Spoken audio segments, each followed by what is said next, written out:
नमस्कार, मैं हूं बिलाल और आप देख रहे हैं नेशन न्यूज चैनल। और चलिए बुलेटिन में सबसे पहले बात करेंगे बिल्किस बानो केस की।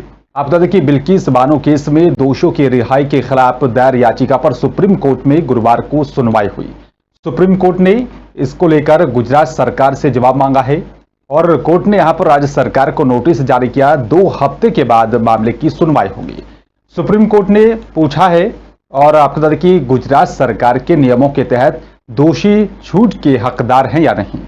हमें यह देखना होगा कि यहां पर क्या छूट देते समय इस पर ध्यान दिया गया था या नहीं। दोषियों की यहां पर रिहाई के खिलाफ पूर्व सांसद सुभाषिनी अली, पत्रकार रेवती लाल और साथ ही प्रोफेसर रेखा वर्मा की ओर से याचिका दायर की गई है। याचिका में गुजरात सरकार के आदेश को रद्द करने की मांग की गई है।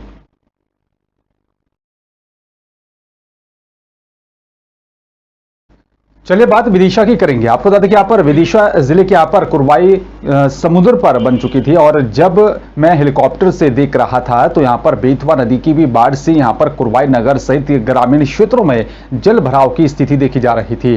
मेरा मन ये कह रहा था कि यहाँ पर इधर उतर जाऊं और लेकिन यहाँ पर मुझे हेलीकॉप्टर उतारने के लिए कोई स्थान नहीं मिल पा रहा था। कुरवाई बाढ़ पीड़ितों से मिलने पहुंचे यहां पर मुख्यमंत्री शिवराज सिंह चौहान ने कुरवाई पहुंचकर बाढ़ पीड़ितों से बातचीत की।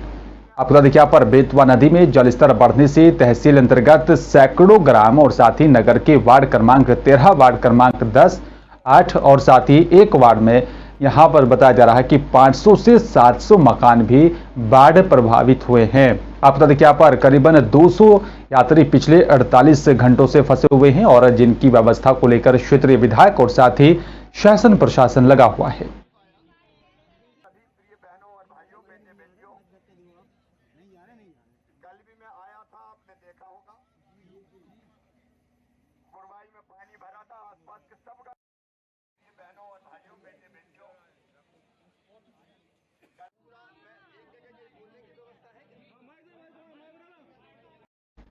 देवास की चलिए बात करेंगे। दरअसल 21 अगस्त को थाना कोतवाली पुलिस को हुकुम सिंह के बेटे नरेंद्र सोलंकी ने यहां पर हुकुम सिंह के गुम हो जाने की पर सूचना पुलिस को दी थी, जिसमें बताया जा रहा है कि राम कन्या से जुड़ा मामला पुलिस को नरेंद्र ने बताया था। उसी को लीड मानते हुए पुलिस ने इन्वेस्टिगेशन शुरू की। आपको बता दें कि यहाँ पर एक के बाद एक पत्ते खुलते गए और सामने एक नाम आया रवि देवड़ा का। रवि देवड़ा राम कन्या का ही बेटा है। पहले यहां पर पुलिस ने राम कन्या से पूछताछ की, जिसमें राम कन्या ने बताया उसके पति स्वर्गीय कालू सिंह ने उसे 26 साल पहले छोड़ दिया था, जिसके बाद से ही वो हुकुम सिंह के साथ रह रही है और हुकुम सिंह एक रिटायर्ड बीएनपी कर्मचारी हैं। लेकिन आपको बता दें कि इस पूरी वारदात का खुलासा करते हुए पुलिस ने आरोपियों को गिरफ्तार कर लिया है। देखिए, हुकुम सिंह सोलंकी बीएनपी से रिटायर्ड कर्मचारी थे। इनकी 21 तारीख को कोतवाली थाना में गुमशुदगी दर्ज कराई गई थी। इस गुमशुदगी की जांच के दौरान ये समझ में आया कि इसकी किसी ने हत्या कर दी है। जो 5 आरोपी हैं हत्या में शामिल, 5 को गिरफ्तार कर लिया गया है।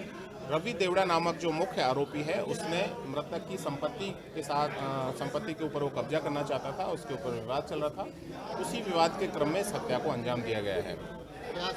गुना जिले में हो रही लगातार बारिश को लेकर जनजीवन प्रभावित हो रहा है और आपको बता दें कि खेड़ी क्षेत्र वार्ड क्रमांक 1 में जगदीश पाल का कच्चा मकान गिर गया है। बताया जा रहा है कि यहां पर जो है मकान गिरने के चलते भारी नुकसान हुआ है और साथ ही वह यह भी बताया जा रहा है कि जो है एक गाय का बछड़ा भी दब गया था, जिसके उसकी मौत हो गई है।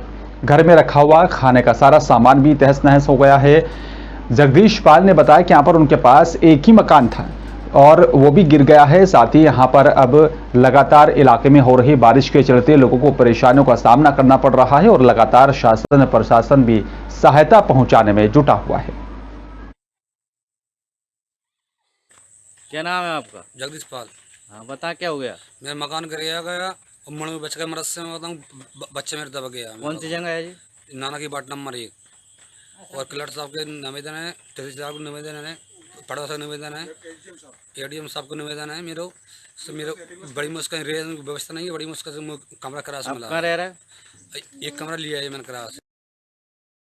चलिए बात गुना की करेंगे। आप बता दें कि यहाँ पर 58 अंतरीय जिला एथलेटिक्स प्रतियोगिता में देवांशी धाकरे ने यहाँ पर बता दें कि एक गोल्ड मेडल जीत लिया है और इलाके का नाम रोशन किया। साथ ही आपको बता दें कि यहाँ पर एथलेटिक्स संघ ने यहाँ पर जो है उसका स्वागत किया।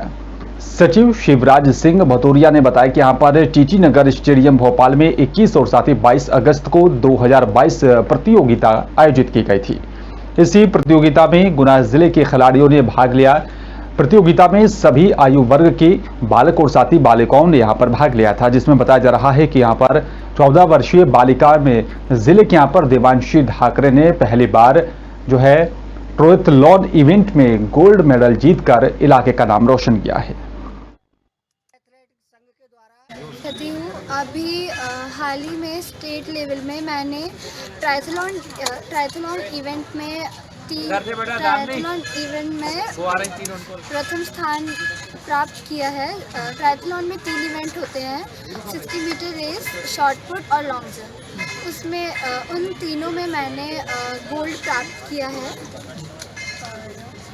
बहुत ही हर्ष का विषय है कि दिव्यांशी ने तीनों इवेंट शॉर्ट पुट में गोल्ड, लॉन्ग जंप में गोल्ड और 60 मीटर में गोल्ड हासिल किया। वहाँ मध्य प्रदेश में भी रिकॉर्ड टाइमों को टच करने का प्रयास रहा और बहुत ही डिस्टेंस से वहाँ जीती। मैं भी वहाँ प्रत्यक्षदर्शी के रूप में उपस्थित था। इसका श्रेय मैं कोच जो हमारे एथलेटिक्स की भदौरिया सर को देना चाहूँगा, जिन्होंने कोरोना जैसे काल में भी सुबह 5:30 बजे इनकी घड़ी लगा के इनको यहाँ पर निःशुल्क सभी जो डिस्ट्रिक्ट चैम्पियनशिप से बच्चे गए थे उन सबको कड़ी मेहनत कराई और उसका ही प्रतिफल है कि आज दिव्यांशी ढाकरे गुना जैसे ज़िले से पूरे मध्य प्रदेश को रिप्रेजेंट करेंगी और बेस्ट जोन में खेलेंगी। समारोह है 58वीं राज्य स्तरीय एथलेटिक्स प्रतियोगिता है जो 20 और 21 तारीख को भोपाल में संपन्न हुई थी। उसमें जिला एथलेटिक्स संघ की टीम ने भाग लिया था, जिसमें कुमारी देवांशी ढाकरे ने अंडर 14 आयु वर्ग बालिका में लॉन्ग जंप, 6 मीटर रन और शॉर्ट पुट। और चलिए बात अब उत्तराखंड की करेंगे। आपको बता दें कि यहां पर लगातार पशुओं में लंपी वायरस के चलते पशुपालकों में लगातार डर का माहौल बना हुआ है। मंत्री ने वैक्सीन ड्राइव चलाने के भी निर्देश जारी कर दिए हैं। अधिकारियों को लगातार आदेश जारी किए जा रहे हैं और साथ ही आपको बता दें कि मंत्री ने कि यहां पर केंद्र सरकार से भी 1.5 करोड़ वैक्सीन की यहां पर मांग की। लंपी वायरस को देखते हुए ही बताया जा रहा है कि यहां पर एनिमल्स ट्रांसपोर्ट को भी बैन कर दिया गया। उत्तराखंड में दूसरे राज्यों से अब पशुओं की यहां पर नहीं लाया जा सकेगा, क्योंकि लगातार ये मामले बढ़ते जा रहे हैं और हरिद्वार जिले में भी लगातार बड़े पैमाने पर पशुओं की मौत हो चुकी है। हरिद्वार जिले में और देहरादून जिले में 2 जगह ये केसेस सामने आए हैं लंपी स्किन डिजीज़ के। तो हमने कोशिश करी है कि 30,000 वैक्सीन हमने गोट पॉक्स वैक्सीन हमने मंगवाई है। उसको हमने बॉर्डर एरियाज जितने भी हमारे हैं जिले जो यूपी के साथ लगते हैं, चाहे वो हरिद्वार हो गया, उधम सिंह नगर हो गया, देहरादून, इन तीनों में हम बॉर्डर एरियाज़ पे वैक्सीनेशन ड्राइव शुरू कर चुके हैं। कुछ हमारे वैक्सीनेशन की कमी पड़ रही थी क्योंकि इसकी अवेलेबिलिटी मार्केट में कम है गोट पॉक्स वैक्सीन की। तो मैंने जब अभी केंद्रीय मंत्री माननीय रूपाला जी से मेरी मुलाकात हुई थी तो हमने उनसे 1.5 करोड़ वैक्सीन की एक डिमांड करी है कि केंद्र हमको वैक्सीन प्रोवाइड करने में मदद करे और 40,000 वैक्सीन हमको और उपलब्ध हो गई है। धीरे धीरे करके जैसे जैसे वैक्सीन उपलब्ध होती जाएगी हम उसको पूरे प्रदेश में गोट पॉक्स वैक्सीन जो है हर जानवर को लगाएंगे। और चलिए बात अब अगली खबर की करेंगे। आपको बता दें कि यहाँ पर 200 करोड़ के मनी लॉन्ड्रिंग केस में यहाँ पर आरोपी बॉलीवुड एक्ट्रेस जैकलीन फर्नांडीज ने यहाँ पर ईडी के आरोपों पर अब अपना पक्ष रखा है। इसी केस में यहाँ पर ईडी ने एक्ट्रेस और साथ ही डांसर नोरा फतेही को गवाह बनाया और साथ ही जैकलीन ने इस बार भी यहाँ पर सवाल उठाया है। उन्होंने अपने जवाब में कहा है सुकेश चंद्रशेखर से गिफ्ट स्वीकार करने वाली वो अकेली नहीं है, फिर सिर्फ उन्हें ही यहाँ पर आरोपी क्यों बनाया जा रहा है। जैकलीन का कहना है कि यहाँ पर सुकेश चंद्रशेखर के गिफ्ट्स और साथ ही राजनीतिक ताकत के प्रभाव में ठगी गई एक महिला हूं और मेरा जो यहाँ पर नुकसान हुआ है उससे पैसों में यहाँ पर आंका नहीं जा सकता।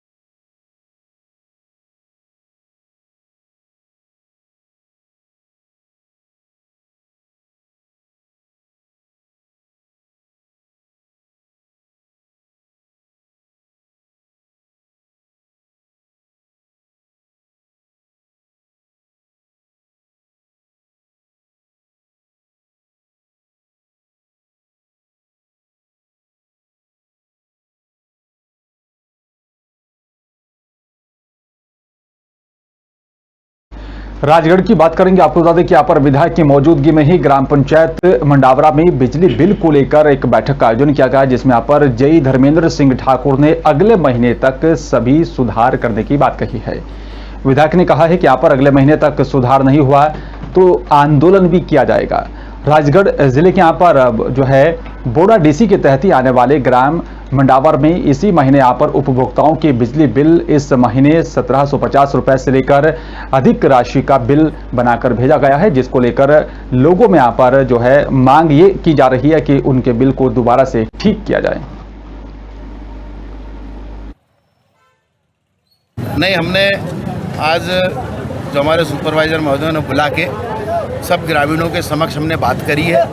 उनसे इस बात के लिए आश्वासन लिया है कि हमारे जो पुराने बिल आते थे वो ही हम बिल जमा करेंगे और अगले महीने इन बिलों का निराकरण होना चाहिए।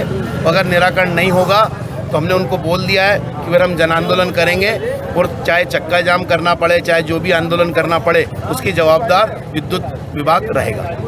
जो हमारे पूर्व विधायक जी ने बोला है, बिलों की समस्या, लोग बहुत परेशान है। इस बार जो इस महीने बिल दिया है, इनने अनदेखी करते हुए लूटामारी वाला माहौल बना रखा है एमपीवी ने, जिसमें लोग परेशान हैं, बहुत परेशान है। तो विधायक जी ने आदेश किया है, मतलब जो निवेदन किया है कि एमपीवी इसमें सुधार करेगी। अगर सुधार नहीं करती है तो अगले महीने चक्का जाम और आंदोलन करेगी। आप क्या है आश्वासन करने के लिए? देखो, ये जो बिजली के बिल बढ़ के आए हैं उसके बारे में पूरे मंडावर और आसपास के क्षेत्र के लोग जो आए थे, तो हमारा विद्युत मंडल के सभी कर्मचारियों से यही है कि एकदम इतने बढ़ के आ गए कि गरीब आदमी की मतलब बस की नहीं है कि वो इतने पैसे जमा कर सके। तो अभी संबंधित अधिकारी को बुलाया था यहाँ पर पंचायत में, और हमारे कांग्रेस के वरिष्ठ नेता गिरीश भंडारी जी भी आए थे। सभी लोगों के सामने अधिकारी ने हमें आश्वासन दिया है कि जो बिल बढ़ के आया है उस बिल को हम कम करेंगे, और जो पिछले महीने जो न्यूनतम बिल आया था 300 या 400, उस बिल को उतना ही बिल जमा करके और आगे वो संशोधन कराएंगे। और अगर ये नहीं हुआ तो हम फिर आंदोलन करेंगे और जनता के साथ सड़कों पर धरना प्रदर्शन करेंगे, आंदोलन करेंगे। शिकायत जो गरीब वर्ग है, अमीर से लेकर गरीब तक, इन्होंने इस माह का बिल पूरा सभी एक लाठी से घेर दिया है। 1500 से नीचे एक भी किसान गरीब वर्ग का बिल नहीं दिया। इस कारण से हमें बड़े अधिकारी को बुलाना पड़ा। उन्होंने आश्वासन दिया है कि आइंदा वक्त जो भी ये समस्या होगी आपकी पूरी कर दी जाएगी, अगर नहीं करी तो हम आंदोलन कराएंगे। फिर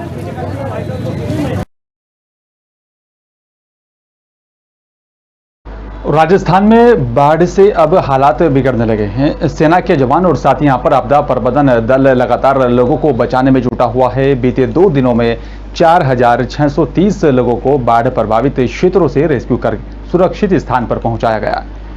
और राजस्थान के साथ ही बताया जा रहा है कि मध्य प्रदेश में भी लगातार हो रही तेज बारिश के कारण चंबल नदी में लगातार पानी की आवक बढ़ती जा रही है। धौलपुर में चंबल नदी का जलस्तर भी खतरे के निशान से 14 मीटर ऊपर पहुंच चुका है।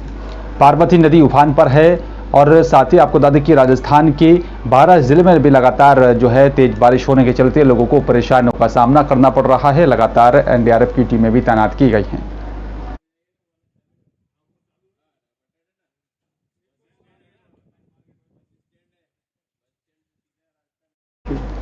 चलिए बात गुजरात के सूरत की करेंगे। आपको बता दें कि यहाँ पर इस जयंती का कार्यक्रम कवि नर्मदा के निवास स्थान और साथ ही गांधी बाग में कवि नर्मदा की यहाँ पर प्रतिमा सरस्वती मंदिर में सूरत महानगर पालिका की तरफ से श्रद्धांजलि का कार्यक्रम किया गया।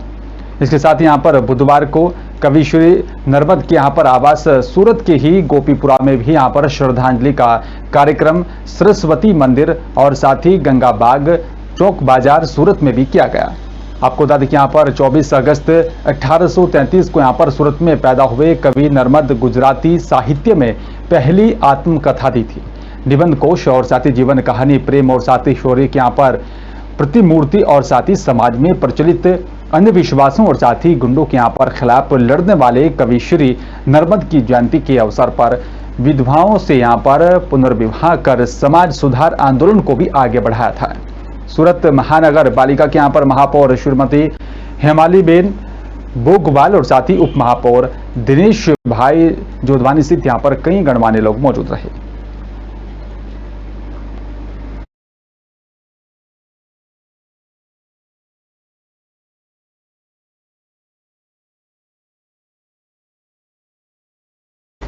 और फिलहाल इस बुलेटिन में मेरे साथ सिर्फ इतना ही। नमस्कार।